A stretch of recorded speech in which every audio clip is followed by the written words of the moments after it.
जय हिंद मेरे प्यारे साथियों, मैं हेमंत प्रजापति आप सबका स्वागत करता हूं अपने चैनल एचपी केमिस्ट्री क्लासेस पर। आज हम आपको कुछ बेसिक चीज़ें जैसे कि कुछ प्रीफिक्स और primary, secondary and tertiary carbon और उनके साथ लगने वाले फंक्शनल ग्रुप पर हम बात करेंगे। तो जैसा कि हम आपको बता दें, हम सबसे पहले ध्यान देंगे कि हमारा प्राथमिक या हमारा द्वितीयक या हमारा तृतीयक, जिसे हम बोलते हैं प्राइमरी, जिसे हम बोलते हैं सेकेंडरी या जिसे हम बोलते हैं टर्शियरी, ये सभी हम बात यही करना है कि primary, secondary and tertiary carbon होते क्या हैं, इसकी बात हमें ध्यान देना है कि प्राथमिक कार्बन क्या है, द्वितीयक कार्बन क्या है, तृतीयक कार्बन क्या है। तो छोटी सी बात आप ध्यान देना, कोई भी कार्बन की श्रृंखला हो आपकी, चाहे वो कार्बन की चेन आपकी कितनी ही बड़ी क्यों ना हो, आपको केवल इतना ध्यान देना है कि जो कार्बन जितने कार्बन से अटैच्ड होगा या जो कार्बन जितने कार्बन से जुड़ा होगा वह उतना ही डिग्री कार्बन कहलाएगा। कहने का मतलब है प्राथमिक को हम 1 डिग्री कहते हैं, द्वितीयक को हम 2 डिग्री कहा जाता है एंड टर्शियर को हम 3 डिग्री कार्बन कहा जाता है। जैसे कि आपके सामने एग्जाम्पल है, इस कार्बन को आप स्पष्ट रूप से देखें, यह कार्बन केवल इस कार्बन से अटैच है, इस वाले से। यह कार्बन केवल एक कार्बन से अटैच्ड है, इसलिए ये प्राइमरी कार्बन कहलाएगा। और इस कार्बन को हम देखें तो यह कार्बन इससे और इससे 2 लोगों से अटैच्ड है, इसलिए इसको हम सेकेंडरी कार्बन कहेंगे। इसी प्रकार इस कार्बन को देखें तो यह कार्बन आपका यहाँ से और यहाँ से 3 जगह से अटैच्ड है या 3 कार्बन से अटैच्ड है, इसलिए इसको टर्शियरी कार्बन या 3 डिग्री कार्बन कहेंगे। इसी आधार पे आप इसको देख लीजिए तो यह यहाँ से 2 जगह से अटैच्ड है, जैसे को 2 डिग्री हम कार्बन कहेंगे। इसी आधार पर आप इसको भी इस कार्बन को आप 1 डिग्री कह सकते हैं, नीचे तक जुड़ा है। इसी आधार पर इसको आप 1 डिग्री कह सकते हैं। इसी प्रकार इस कार्बन को आप 2 डिग्री कह सकते हैं। इसी प्रकार इस कार्बन को आप 1 डिग्री कह सकते हैं। इस आधार पर आप एक एग्जाम्पल से प्राइमरी, सेकेंडरी, टर्शियरी कार्बन के बारे में अच्छे समझ चुके होंगे, क्योंकि आपको सीधा सा नॉर्मल सी बात यह जाननी है कि जो भी कार्बन जितने कार्बन से अटैच्ड होगा वह उतना ही डिग्री कार्बन कहलाएगा। तो आपने इस एग्जाम्पल को देखा, कोई भी एग्जाम्पल हो, छोटी श्रृंखला हो, जिस प्रकार मैं यहां बात कर दूं CH3 CH2 और लिख दिया मैंने CH3। मैंने पूछा कि यह कितना डिग्री कार्बन है, तो आप बताएंगे कि ये केवल 1 डिग्री कार्बन है। क्यों? क्योंकि यह कार्बन केवल इस कार्बन से ही अटैच्ड है। यदि कोई एक कार्बन, यह कार्बन केवल इससे अटैच्ड है, इसलिए 1 डिग्री कहलाएगा। और इस कार्बन को कहें तो आप खुद कह सकते हैं कि सर 2 डिग्री है। क्यों है? क्योंकि यह यहाँ और यहाँ 2 लोगों से अटैच है, इसलिए 2 डिग्री कार्बन कहलाएगा। इसी आधार पर यहाँ पर देखें तो यह केवल इस कार्बन से अटैच्ड है, इसलिए 1 डिग्री कार्बन कहलाएगा। इसी आधार पर हम क्वेश्चन आपसे पूछा जा सकता है कि निम्नलिखित दिए गए यौगिक में उपस्थित प्राइमरी कार्बन पर कितने हाइड्रोजन एटम हैं। तो जो यौगिक आपका दिया गया है उस यौगिक का 1 डिग्री कार्बन पर 3 हाइड्रोजन एटम है, इसलिए क्वेश्चन पूछ लिया जाए कि 1 डिग्री कार्बन पर कितना हाइड्रोजन एटम है, तो आप बता सकते हैं सर कि 3 है। 2 डिग्री पूछा जाए तो 2 हाइड्रोजन एटम एंड 1 डिग्री पर पूछा जाए तो 3 डिग्री एटम है। तो आपसे क्वेश्चन किसी आधार पर कर सकता है, बस इतना ध्यान में कि प्राइमरी, सेकेंडरी, टर्शियरी कार्बन कहलाते क्या है। यदि इसी कार्बन पर आपका को यहाँ एक हाइड्रोजन परमाणु को हम रिमूव कर दें और इसी में हमने कोई हैलोजन समूह जोड़ दिया, तो हम इसको कह सकते हैं कि यह सेकेंडरी हैलाइड है, क्योंकि हैलाइड बोले तो हैलोजन और सेकेंडरी कार्बन पर है, इसलिए इस पूरे कंपाउंड को हम कह सकते हैं सेकेंडरी हैलाइड कंपाउंड। आपका कोई भी हो, लिखा हो CH3, CHCl और CH3, तो हम कहेंगे कि यह हैलाइड जो है, क्योंकि हैलोजन लगा है तो हैलाइड होगा, बट कौन सा हैलाइड है? क्लोराइड। वो जब क्लोराइड वाला कार्बन हैलोजन समूह है और कार्बन पर जुड़ा है और यह कार्बन 2 डिग्री है, तो हम इसको कह सकते हैं पूरे यौगिक को कि यह द्वितीयक हैलाइड है।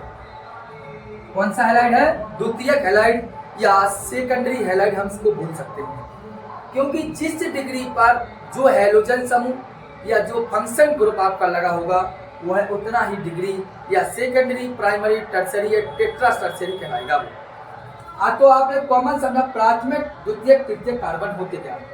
इसी आधार पर आपको लिए हम बात कर सकते हैं अल्फा, बीटा और गामा कार्बन की, कि अल्फा कार्बन क्या है, बीटा कार्बन क्या है और गामा कार्बन होते क्या है। तो आप ध्यान देना, मैं यहां बात करता हूं alpha, beta and gamma carbon. तो आप कॉमन सा जाने कि अल्फा, बीटा और गामा कार्बन है क्या। तो इतना ध्यान देना कि क्रियात्मक, मैं यहां भाषा टाइप में लिख रहा हूं, क्रियात्मक समूह से लगा कार्बन अल्फा कहलाता है। जो क्रियात्मक समूह से जो भी आपको कंपाउंड दिया जाएगा, यदि वह क्रियात्मक समूह से जो भी फर्स्ट कार्बन होगा वह कार्बन आपका अल्फा कहलाएगा। और अल्फा का पड़ोसी, इसी अल्फा का पड़ोसी आपका बीटा, और बीटा का पड़ोसी गामा, और गामा का पड़ोसी डेल्टा। इसी आधार पर जैसे आप देखिए CH3, CH एक OH समूह लगाया और लिख दिया CH3। इसी आधार पर लगा CH3, CH2, COOH। ये एल्कोहलिक रूप में और एक कार्बोक्सिलिक एसिड के रूप में है। तो यदि हम बात करते हैं OH, आप देखते हैं हमने कहा आपसे क्वेश्चन पूछ लिया जाए कि अल्फा कार्बन इसमें कौन सा है, बीटा कार्बन कौन सा है, तो आप सीधा बताएंगे। सबसे पहले क्या देखना, मैंने कहा कि क्रियात्मक समूह से लगा कार्बन अल्फा कार्बन कहता है। तो सर एक सबसे पहले आपको फंक्शन ग्रुप को ही आइडेंटिफाई करना है। तो फंक्शन ग्रुप को आइडेंटिफाई किया हमने, देखा हाइड्रोक्सिल समूह, यही क्रियात्मक समूह है। और इस क्रियात्मक समूह से लगा कार्बन ये है, ये तो कहा क्रियात्मक समूह से लगा, तो क्रियात्मक समूह से लगा कार्बन आपका ये कार्बन है, अर्थात यह कार्बन आपका कहलाएगा अल्फा कार्बन। इसके जस्ट पड़ोसी यह भी है और जस्ट पड़ोसी यह भी है। सपोज वैसी प्रक्रिया जैसे कि आपका मकान बीचों बीच बना है और अगल बगल आपके पड़ोसी हैं, तो क्रियात्मक समूह से लगा कार्बन ये अल्फा, तो इसका पड़ोसी यह भी, तो अर्थात यह भी बीटा, इसका पड़ोसी यह भी, तो यह भी बीटा। अर्थात दिए गए यौगिक में 2 बीटा कार्बन और एक अल्फा कार्बन है। इसी आधार पर आपसे पूछा जा सकता है कि अल्फा हाइड्रोजन कितने हैं, तो अल्फा कार्बन पर लगे,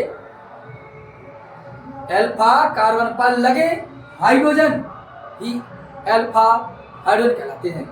जैसे कि अल्फा कार्बन पर 6 हाइड्रोजन है, तो इस कंपाउंड में अल्फा हाइड्रोजन कितना है, ओनली 1।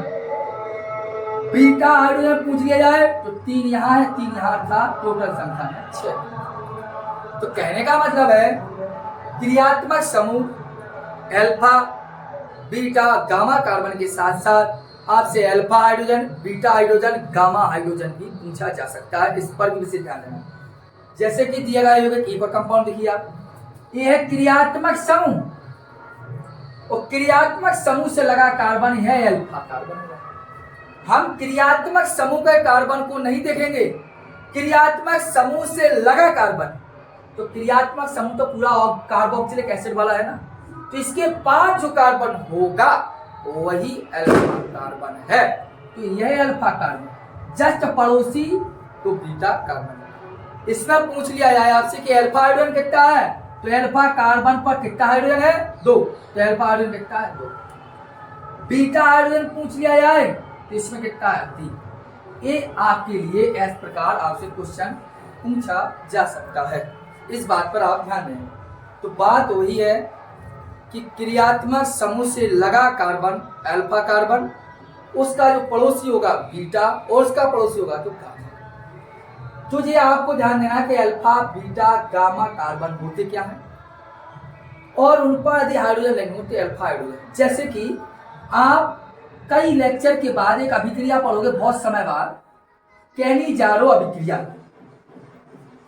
अभी नहीं तो एल्डिहाइड कीटोन और कार्बोक्सिलिक बाइलेशन में, तब आप देखोगे कैनिजारो अभिक्रिया। तब उस स्थिति में आपको कैनिजारो अभिक्रिया में होता क्या है कि अल्फा हाइड्रोजन विहीन एल्डिहाइड, जैसे कंपाउंड दे दिया मैंने HCHO, ये क्या है, फॉर्मेल्डिहाइड। इस फॉर्मेल्डिहाइड में यदि हम कहें कि अल्फा कार्बन कितना है, या हमने कह दिया कि दिए गए फॉर्मेल्डिहाइड में अल्फा हाइड्रोजन की संख्या बताइए। फॉर्मेल्डिहाइड में अल्फा हाइड्रोजन की संख्या बताइए। तो भाई साहब ये तो पूरा का पूरा क्रियात्मक समूह है, और क्रियात्मक समूह के बाद जो कार्बन हो वो अल्फा कार्बन, लेकिन है क्या यहाँ। अब जब अल्फा हाइड्रो कार्बन ही नहीं है आपका, तो अल्फा हाइड्रोजन कहां से होगा। आप खुद ब्रेक लगाइए थोड़ा सा, ये तो आपको समझ में आ चुका होगा। जैसे कि आपसे पूछा है उसने HCHO, ये आपका फॉर्मेल्डिहाइड, और दिए गए CO में मैं आपसे पूछ लिया जाए कि अल्फा हाइड्रोजन की संख्या कितनी है, तो बच्चा सीधा देखेगा एक क्रियात्मक समूह, बोले एक बचा, बोले अल्फा हाइड्रोजन, बोले तो 1, और सब पूरा का पूरा एक गलत। उसका रीजन क्योंकि सर यह क्रियात्मक समूह, और क्रियात्मक समूह के बाद जो कार्बन होता है यहाँ वही तो अल्फा कार्बन होता है। जब अल्फा कार्बन ही नहीं है तो अल्फा हाइड्रोजन कहां से होगा। जब बीज ही नहीं होगा तो वृक्ष कैसे बनेगा या पौधा कैसे बनेगा। इसलिए जब अल्फा कार्बन नहीं है यहाँ तो अल्फा हाइड्रोजन नहीं कहलाएगा ये, इस बात को ध्यान देना है। अर्थात अल्फा हाइड्रोजन या बीटा हाइड्रोजन या गामा हाइड्रोजन तब पता चलता है जब आपको पता हो अल्फा कार्बन या बीटा कार्बन या गामा कार्बन। तो आपने अल्फा बीटा गामा कार्बन को भी जान लिया। देखिए